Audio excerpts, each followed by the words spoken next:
special clinical situations in ICD patients. So this is my disclosure information. And I want to start my talk with this slide, which actually shows you the implantation rates of defibrillators per million inhabitants in selected countries in Europe. So this slide shows you different things. The first thing is that we have a clear gradual increase of ICD implantations over the past 5 years, or between 2005 and 2010. Only in 2010, there have been 65,000 ICD implants in these countries, and over the period of 5 years, it was like 350,000 patients who received an ICD. So this tells us that the patient with an ICD is a very common occurrence in today's healthcare. Previously, this was a very rare instance, actually, something which is only for the technical freaks in the EP department, but today many specialists get into touch with ICD patients, and therefore it's important that we teach them how to manage these patients. The other thing you can see from this is actually that there are some countries still who lag behind in terms of implant numbers, and that is, for instance, Sweden, the country I come from. And I don't want to go into the reasons for that, but you can imagine that usually do I have a pointer? Yes. I try to give talks where I play the role of the good guy who tries to convince the audience about the benefits and advantages with ICD treatment. But today I'm going to change position a little bit and talk about the problems and complications and the downsides of therapy. So this is not being a devil's advocate yet, and I'm still trying to be the patient's advocate, because I think it's terribly important that we right from the beginning talk openly with the patients about all the complications that may occur during this lifelong treatment, and that we really provide comprehensive information to the patient and his family.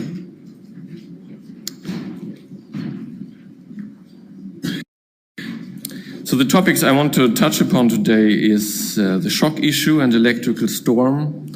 I'll briefly go into how to avoid unnecessary shocks.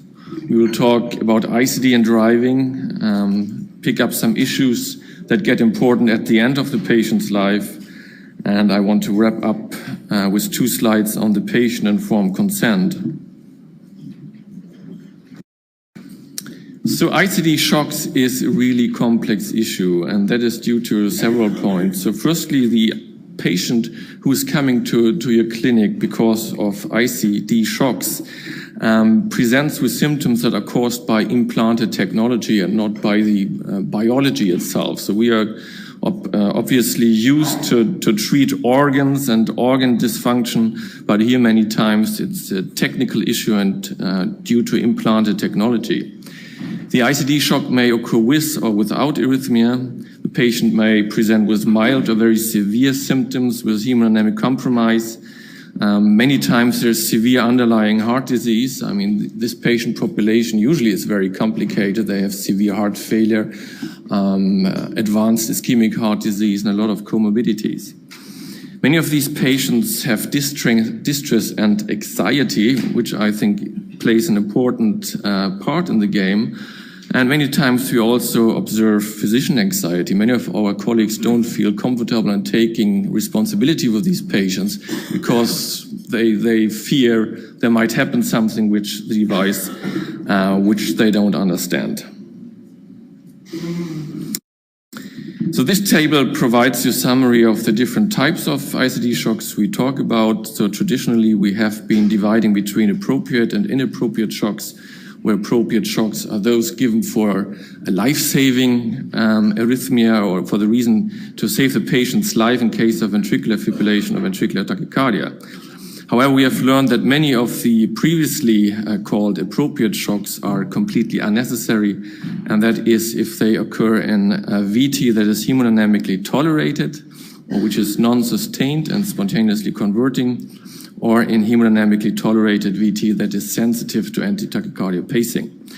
And then we have a group of truly inappropriate shocks. In most cases, this is supraventricular tachycardia, commonly atrial fibrillation.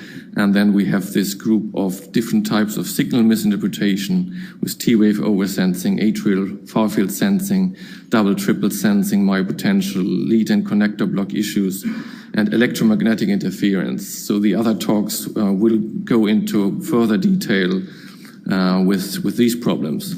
We have a small group of patients who present with phantom shock. So the patient reports a shock he has experienced, but when you go into the device memory, you don't find any therapy.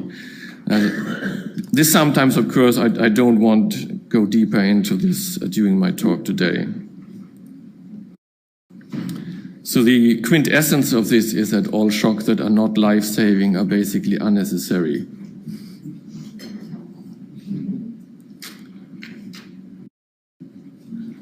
So I had collected some examples and just asked you to shout out loud the diagnosis of these EGM examples. So here we have shock delivered, and if some of you just want to put the right diagnosis.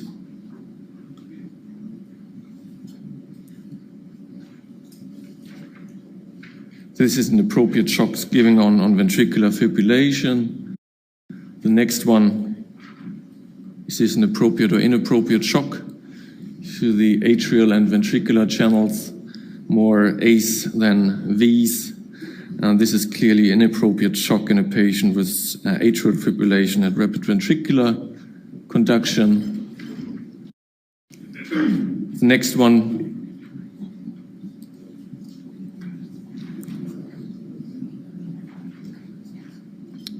the ECG looks quite normal. Actually, there is no arrhythmia, but the patient receives a shock, and this is due to T-wave oversensing. You see here the ventricular markers at the time of the T-wave. And finally, we have this very typical example of what you think this is. Lead fracture. This is a sprint fidelis lead, probably. So how common are shocks actually? And this slide provides you some of the pivotal studies in the field, together with the year of publication, the number of patients included, the time of follow-up, if it was secondary or primary, prevention, and so forth. I think it's difficult to compare these studies because they were performed with different technology and different types of patients, secondary, primary prevention. But basically, we can say that the rate of shocks reaches from above 60% in the AVA trial to above 20% in the companion study. And there is more appropriate than inappropriate shock. Overall, we can say the annual shock rate in the primary prevention trials is about 10% annually for appropriate shocks and 7.5% for inappropriate shocks. Luckily, in recent trial that use advanced programming and advanced algorithms and features, we see the shock rate drop below 10% annually, which is very important.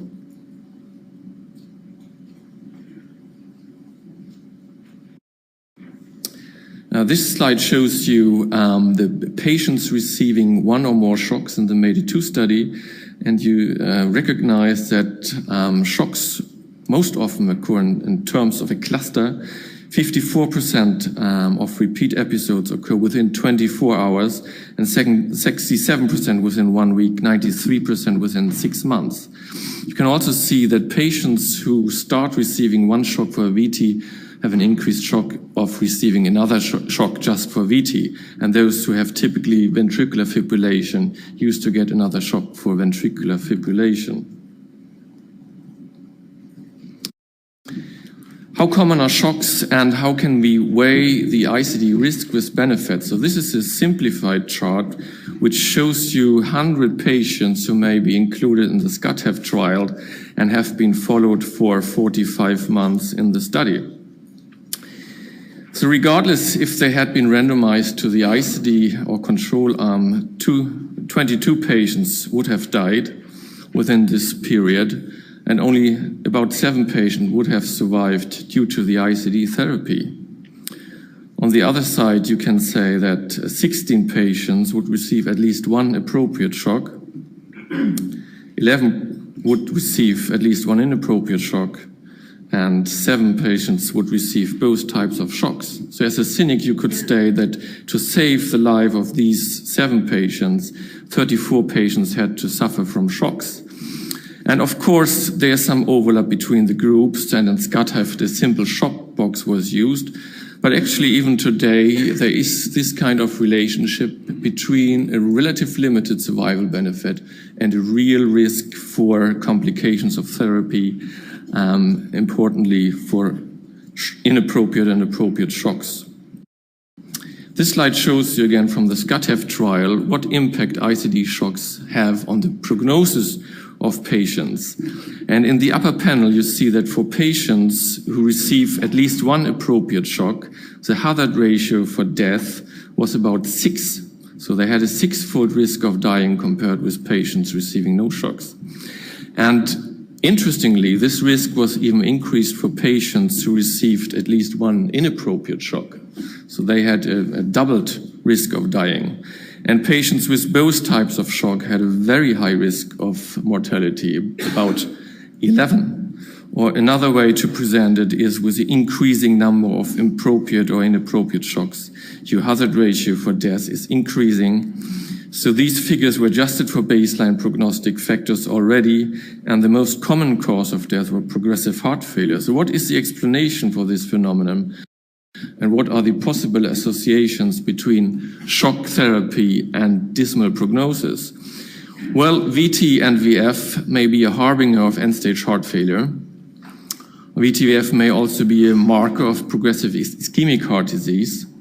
And the same is actually true and may explain the association between inappropriate shocks and prognosis, that the occurrence of AF, which is the most common cause of inappropriate shocks, is a marker of heart failure. What is not discussed in this SCAT-HF paper, but what I think plays an important role in practice, is a post-traumatic stress that it causes in at least some patients and which may actually trigger a higher sensibility for arrhythmia in the future. It has also been discussed if there is an independent effect of shocks, a kind of cellular damage, but I think there is a recent literature which is not in line with this hypothesis. If you look at the degree of psychological distress in general, you see here that patients randomized in the ICD group in the SCAT-HF trial have similar levels of psychological distress and anxiety as patients in the amiodarone group or placebo group. At 12 months of follow-up, there was even a benefit of ICD therapy. So generally, quality of life is good and anxiety can be well controlled. However, if we look specifically in the group of patients who has received shocks, they have a significant increase of psychological distress. And this distress, or the post-traumatic stress disorder, has actually a potential negative impact on the prognosis of the patients, which is shown in this study by Karl-Heinz Ludwig, where he compared 2 groups of ICD patients, the one with PTSD and the other one without. And you see that the survival in patients without post-traumatic stress was better than in those patients with. So I think this is an important variable to consider. To improve our knowledge about a good management of patients who receive implantable cardiac defibrillator therapies, we have published these recommendations for the acute and long-term patient management quite recently.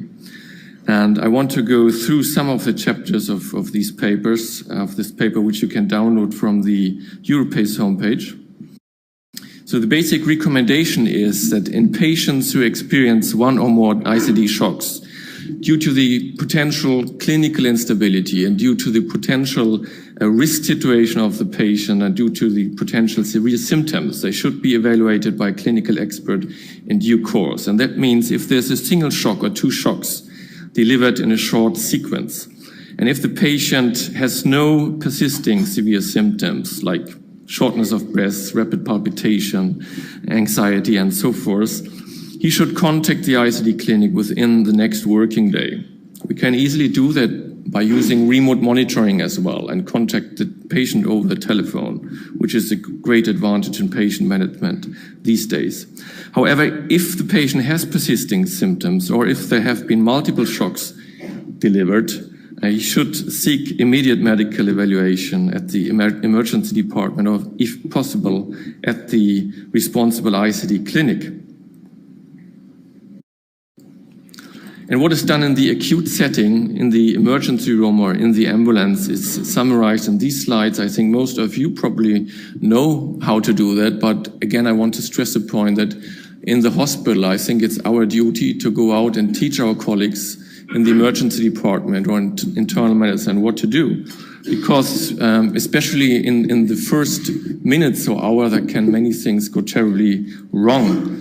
With the consequence of multiple unnecessary shocks for the patient.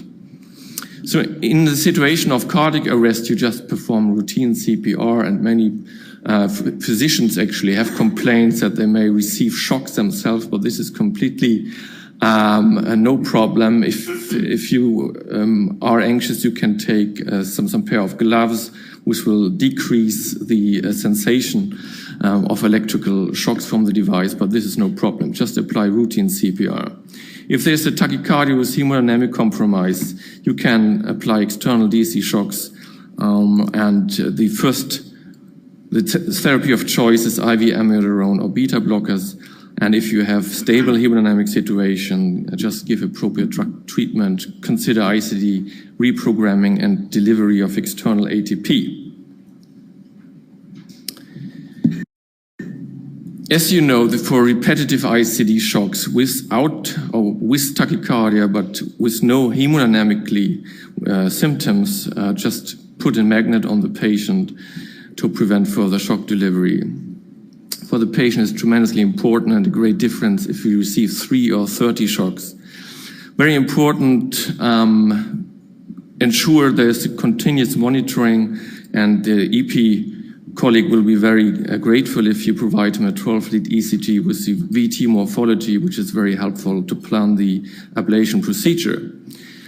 Very helpful for the emergency department as well if there's a clear algorithm in place, how to get in touch with the ICD clinic, whom to phone, and how to get immediate help from the specialist.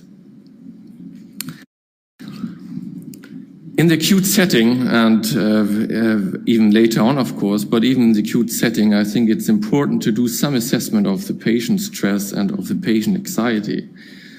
So this can end up in a vicious circle where the shock causes an acute stress reaction, which may cause imbalance in autonomic tone and may lower the arrhythmia threshold with the consequence of further arrhythmia and shocks.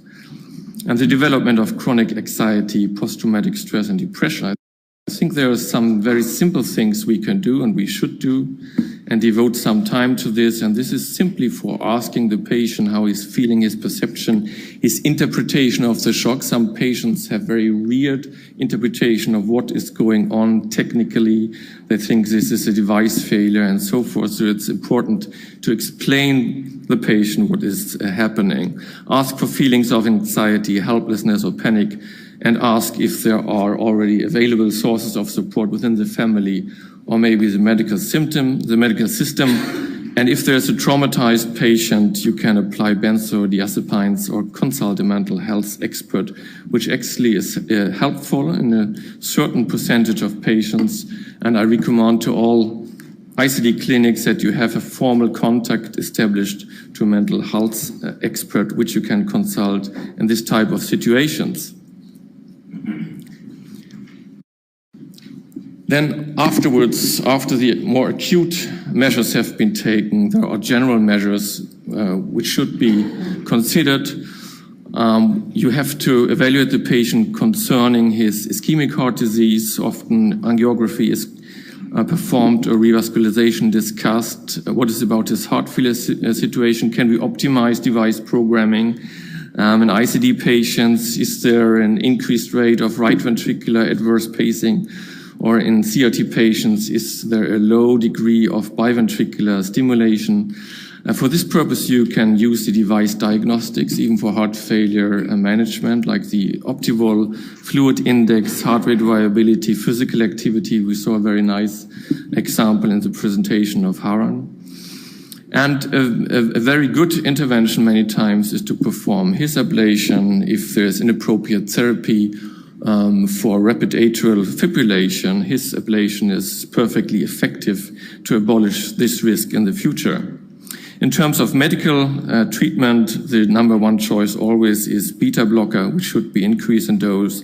Amiodarone is effective in suppressing shocks, Sotalol as well, but the OPTIC study has shown that amiodarone is superior. In selected cases, because we have the prevention through the ICD, we can even give class 1A or class 1C antiarrhythmics, which are otherwise contraindicated in heart failure patients. And we have to consider the upstream therapy with ACE inhibitors, aldosterone antagonists, lipid-lowering agents, and so forth. Now we come to the more severe situations when patients come in an electrical storm. This poor guy has 15 ICD discharges within 15 minutes.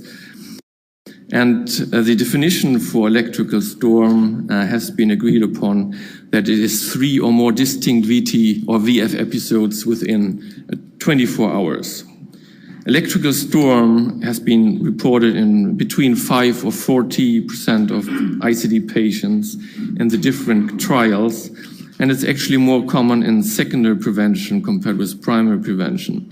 In 80% of cases, we see a monomorphic VT, and only 20% is polymorphic.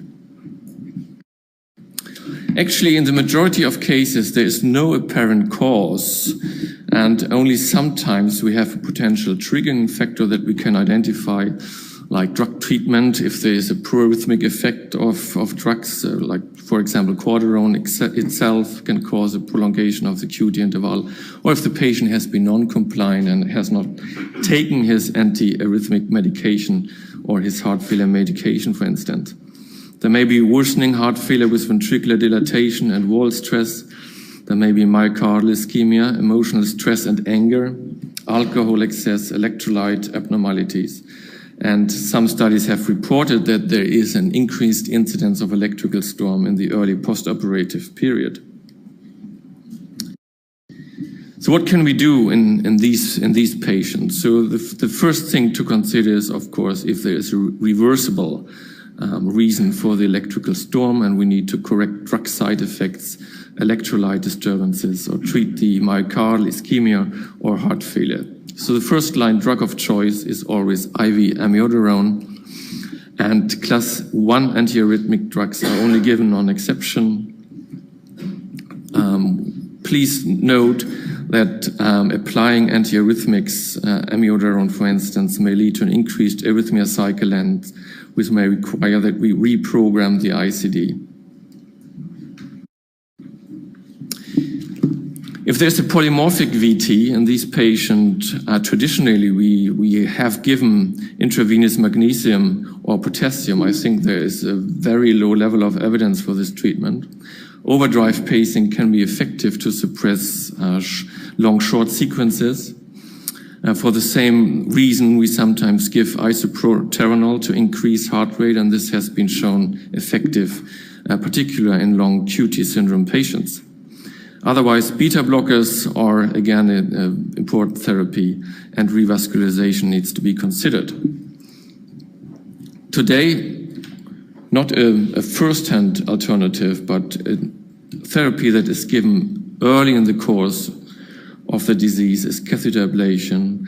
And if none of these options works out, please consider to give the patient general anesthesia, like in the case report presented this morning, or even to provide mechanical circulatory support with a CIS device or ECMO. Catheter ablation actually is becoming more and more attractive, and we increase our routine with these procedures. Here you see a figure of 8 reentrant circuits with the typical diastolic potentials on the right side, and linear application through the substrate will actually prevent arrhythmia initiation in the future. I think it is advisable to consider this alternative early on in the course, not in patients who are in refractory heart failure. But if the patient has 1 or 2 shocks, especially an ischemic substrate and monomorphic ventricular tachycardia, I think VT ablation is very effective these days. Procedural effectiveness has been reported between 70 and 90%, and long-term effectiveness about 50 to 70%. So I think even the complication rate is low if you take patients early on who are in stable hemodynamic conditions. The main complications within the EP theater are most often due to the underlying cardiac disease of the patient, the heart failure, and not so many times due to complications that we accomplish with our catheters. So you're familiar with these kind of tracings here. I can move forward. There is another EHRA consensus paper on VT ablation, which I want to refer to. And although it is quite recent, from 2009, it's almost already outdated because the development is so fast in this specific area. So these recommendations 1, 2, and 4 are particularly important for ICD shock patients. So VT ablation is recommended in symptomatic sustained monomorphic VT with frequent ICD therapies despite antiarrhythmic drug therapy, or when drugs are not tolerated or not desired. For the control of recurrent symptomatic or incessant monomorphic VT, which is not suppressible by drugs. And number 4, in case of recurrent polymorphic VT and VF refractory to drug therapy, when there is a suspected trigger that can be targeted by ablation. So if you want to go deeper into these into this area, I recommend you to register for the upcoming EHRA EP course.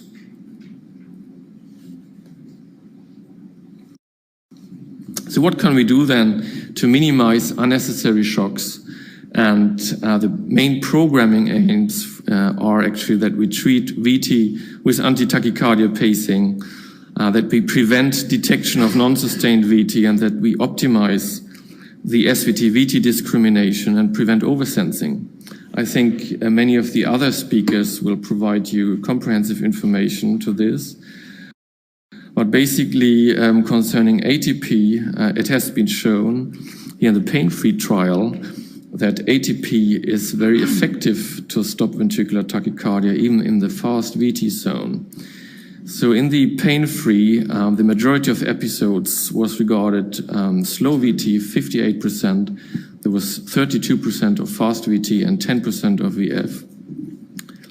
And in the window of fast VT defined between 320 and 240 milliseconds, which corresponds to 188 beats per minute and 250 beats per minute, in the ATP group, 72% of ventricular tachycardia was amenable to ATP, while in the control group, 64% of patients with fast VT received a shock.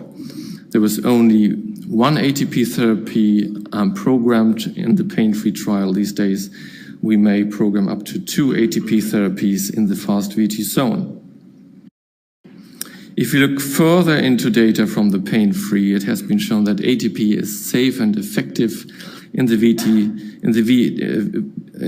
fast VT zone, regardless if this is a very fast VT or a more slower VT, and there was no difference in ATP effectiveness between primary or secondary prevention patients, and regardless if there was ischemic or non-ischemic etiology of heart disease.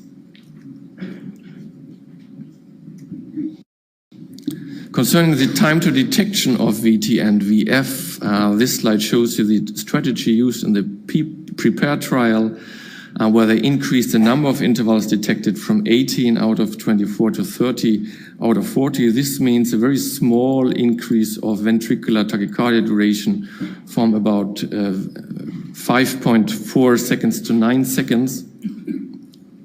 So conventionally or historically, we had long charge times in our defibrillators and a short detection time. And these days, with devices that provide fast charging, we can prolong the detection time and end up with the same time interval between arrhythmia start and device discharge. Actually, if we compare then a strategy with detection intervals of 30 out of 40 with 18 out of 24, we gain these important seconds which may avoid unnecessary therapy in those patients who have a spontaneously converting non-sustained ventricular tachycardia.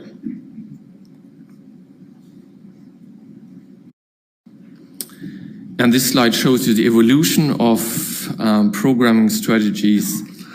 In the empiric trial, we had a VT zone down to 400 milliseconds, and we have gone up more and more with our lower border, 360 milliseconds in the pain-free. And these days, as it was used in the pre-press study, there may be only a monitoring zone program between 360 and 330 milliseconds, giving us those patients where we detect problems in this specific time window, which allows us to program therapy later on if needed. But otherwise, it prevents that we pick up supraventricular tachycardia or hemodynamically tolerated VT that doesn't need to be treated with ICD intervention. So importantly, still in patients with hemodynamically compromising VTs, immediate shock therapy may be required to terminate the arrhythmia quickly. So still it's very important to tailor the device programming depending on the individual characteristics of the individual patients. To avoid inappropriate shocks, it's still important to consider general measures. And in atrial fibrillation causing inappropriate therapies, we use, of course, drug therapy to accomplish a better rate control. As I said before, it can be very effective to perform a His ablation.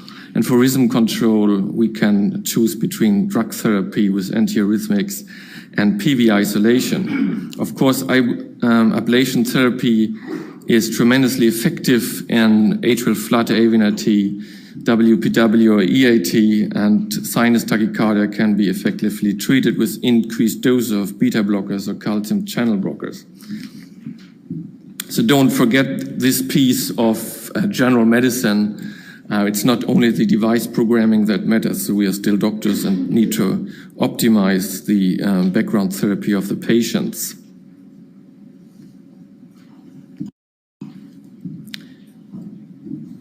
I think the other speakers will allude specifically to the different discrimination algorithms for SVT detection, rate stability, sudden onset QRS morphology. The SVT timeout, actually, I do not recommend to use, and it causes much more problem than it helps to discriminate tachycardia. And I think we will hear more information about the different types of signal misinterpretation in other talks as well. So that leads me to the next topic of the talk. And was there a question? No. I was laughing. Okay, good. Yes. Which is ICD and driving. And I think this is a very sensible issue. It's sensible because driving is very much of our individual freedom, and for many patients it means an occupation and financial income as well.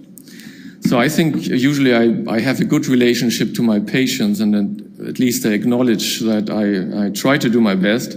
But those times when I really came into deep conflict with patients, that was because I had to communicate driving restrictions to them. And that in fact, is something which I think we need to pick up right from the beginning and not in the last minute of our discussion at discharge.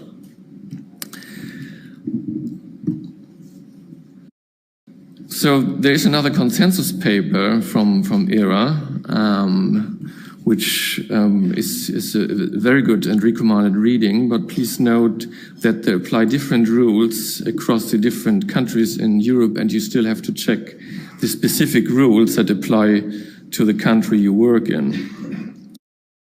However, I think as this area is so sensitive, it may be useful if we discuss a little bit how this risk estimation is done that finally leads to the recommendation that are outlined in the guidelines.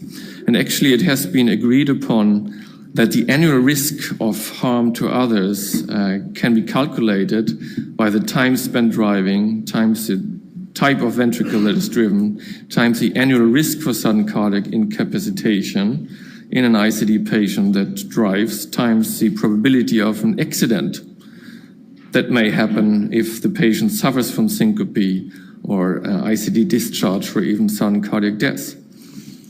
So these kind of calculations actually are based from retrospective analysis of the literature, and there's no prospective trial that I can present to you that has evaluated this topic, which makes the evidence for these recommendations actually somewhat weak. Concerning the time spent of driving, of course, a professional driver spends much more of his time per year in the car, about 25% of his overall time, and he will drive about 138,000 kilometers per year. And in contrast, a private driver on average used to spend 4% of his time by driving a car, which is still a lot, which amounts to about 16,000 kilometers per year. So of course it makes a tremendous difference which type of vehicle you are driving, and the impact of professional drivers usually is much larger compared with a private driver. Furthermore, truckers involved in accidents cause about 2% of all traffic accidents, but they are involved in 7.2% of all fatal accidents, which is another expression of the fact shown in the slide. Therefore, this V figure is given as 1 in our calculation for a commercial driver, while V is only 0.28 for a private driver in a small and light vehicle. So the next point of the equation is the annual risk of sudden cardiac incapacitation. And this risk, either due to sudden death or a suddenly disabling event, syncope, stroke, or something else, is estimated to be equal to 1%.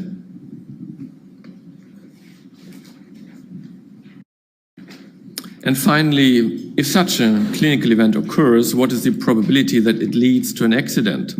And it has been shown that fewer than 2% of the reported incidents of driver sudden death, loss of consciousness, have actually resulted in injury or death to other road users or bystanders.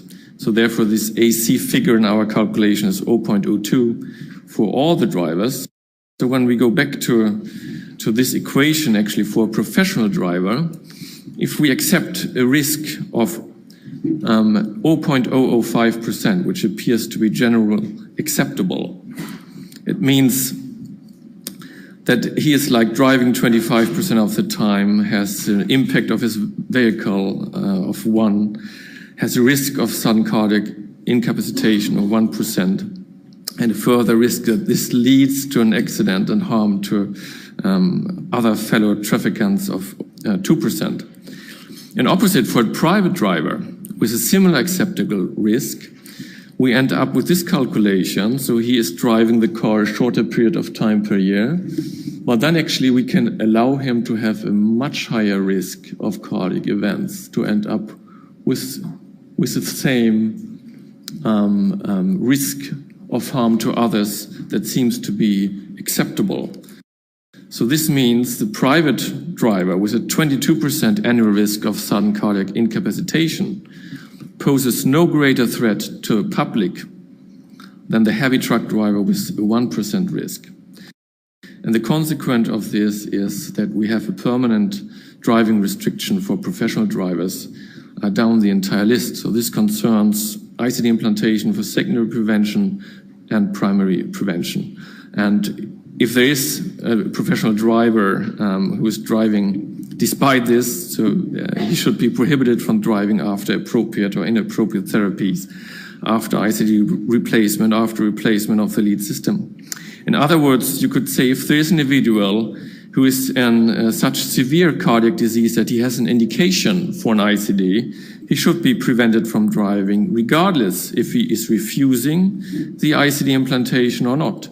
And to propose this to the patient in this way is very important to increase the acceptance threshold in the patient. I think especially professional drivers are prone to not willing to accept the ICD, but you put it this way and stress upon that it's not the ICD, but it's the underlying heart disease.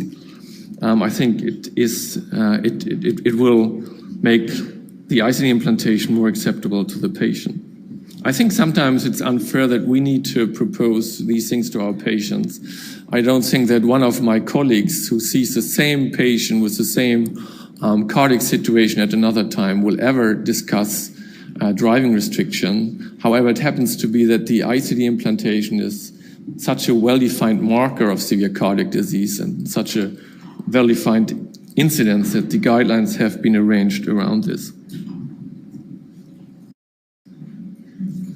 So what are the rules and recommendations for private driving? Actually, for patients who are implanted for secondary prevention, this consensus paper recommends a 3-month driving restriction. As we heard in the talk this morning that in England it may still be 6 months, but there's recent data from the TOVA study actually which suggests to shorten this period a little bit.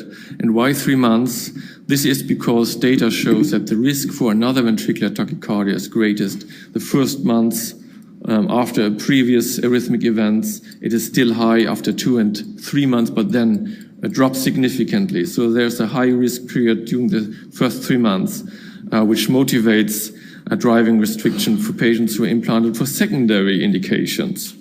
The patient with a primary prevention did not have any arrhythmic events, usually, at the time of device implantation, and therefore this 4-week restriction actually is due to the incapacitation after operation, the time which is needed for wound healing, and even for the time window of 4 weeks where postoperative complications may occur, like lead dislodgement. It has been shown that the discharge device check after 2 or 3 days is not sufficient to pick up these complications, and post-discharge device control after 4 weeks is recommended, and after this usually you can allow the patient to go on driving the cars. For patients who have received an appropriate ICD therapy, there's again a 3 months recommendation, and the motivation for this is very similar to the one I just presented for you in patient with a secondary prevention who had an arrhythmic event. For patients who received inappropriate therapies, it is said that driving restriction applies until measures are taken to resolve the cause of the inappropriate treatment. After ICD replacement, it is 1 week, and that is basically due to the time that is needed for wound healing and for the patient to recover after operation. Again, after replacement of the lead systems, 4 weeks are recommended. And this is the same motivation as I told you for ICD implantation for primary prevention, and it concerns largely the risk for lead dislodgement and device-related complications, which is greatest in the period of 4 weeks after the operation. Then the next 2 points may be discussed, but the consensus document recommends for patients who refuse ICD for primary prevention, no driving restrictions, but for those who refuse ICD after cardiac standstill or arrhythmic events, it is 7 months. And I can understand that, and there's certainly data to support this, because this patient, actually, if this was a bus driver, I would feel much more comfortable to sit in his bus if he had an ICD implanted compared with not. The patient with primary prevention still has an arrhythmia risk, but it is not confined to the early postoperative period. So therefore, actually, the risk, the overall risk, which we saw in a previous slide this morning, is evenly contributed over the years, is below the accepted threshold for this patient to pose a risk on his fellow traffickants in public. So therefore, no driving restriction is recommended in these patients who refuse an ICD for primary prevention. Finally, I want to discuss some of the issues that may occur at the end of life of patients, and I want to start with a patient case. A patient whom I saw recently, him and his family. He was 82 years old, had a history of previous myocardial infarction and VTs, which led to an ICD implantation very early in '96. However, after the year 2000, he had no appropriate ICD therapies. In 2005, he suffered from a big stroke, which ended up with expressive aphasia. In 2009, he had an episode with pulmonary infection. He was hospitalized during at least 1 month, delivered atrial fibrillation, and had 15 inappropriate shocks during that time. And now his battery was close to EHRA. So should we abstain from device exchange in this patient? So I think, of course, we should suggest this to the patient and his family, because I think there's no risk, no chance that we can improve the prognosis of this patient. However, there's a risk that he will suffer from more inappropriate therapies. And I think the cost-benefit and the risk-benefit analysis is not to advantage of a prolonged ICD therapy. So the solution could be just to let the ICD be and not to explant it. However, when we proposed this to the family, actually they completely refrained. So it was impossible to convince them. And at the end, we had to do a device exchange, which doesn't seem clinically sound. But I think this is something which I have experienced after many of these discussions, that the patients are not accepting to turn the device off or to refrain from device exchange. So the possible actions in an end-of-life situations include that shock therapies are terminated with ongoing ATP therapies, or that we even terminate the anti-tachycardia therapy. Another thing is termination of pacing, actually. We can abstain from device exchange, and we can explant the device. There are 2 recent consensus papers which I recommend to you. One is in cooperation with EHRA, and the other one is a paper by Lucio Padletti and co-workers published by EHRA. So one general comment which is important is that ICD deactivation is similar to the withdrawal of any other medical treatment, and is subject to the same ethical and clinical considerations, like if we stop medical treatment or take other measures at the end of the patient life. ICD deactivation is no assisted suicide or euthanasia. It means the cause of death is not due to the deactivation of the device per se, but maybe due to the underlying heart disease. And in contrast, actually, it's a very different thing to turn a pacemaker off, because that may immediately lead to the death of the patient. So it's very crucial to be aware of the legal situation and the jurisdiction in the country where you're practicing. If the patient has a do not resuscitate order or receives palliative care, I think that's the time actually to discuss with the patient and family if a prolonged ICD tachycardia therapy is useful. Therefore, it's also very important that we observe significant changes in the patient's health, and if there are some new diagnoses, when we see the patient at our regular device follow-up. And there may conditions occur that lead us to take up the issue of device or of treatment termination. How can that be practically? Once the patient's consent is obtained, deactivation should be performed upon the written order of the attending physician. So you need to put that down on paper. A copy should be added to the patient chart, and the presence of supportive individuals is recommended at the moment of deactivation and should be encouraged. Patients should be informed, of course, that after device deactivation they can always reconsider this decision. So dear colleagues, to summarize these downsides of ICD therapy that I tried to address in this talk, I think it's important to stress the importance of a comprehensive patient-informed consent. So if we provide comprehensive pre-implant information, actually, this should include a thorough description of how the device works, no misconceptions on the side of the patient, balanced and realistic information about potential risks and the benefits of therapy, a discussion about the patient's potential prognosis with and without the ICD. I showed you one slide that for many patients the potential benefit is maybe not as large as could be assumed. There should be clear instructions to the patients and his family of what to do in case of shocks. There should be a timely communication of the applying rules concerning driving restrictions. There should be information about device deactivation options at the end of life, and the patient should be referred to further sources of information and ICD patient support groups. So in the end, a comprehensive pre-implant information of patient and their families about ICD therapy will ensure patient autonomy, improve patient compliance, increase the effectiveness of treatment, and improves patient coping if side effects occur. So thank you very much for your attention.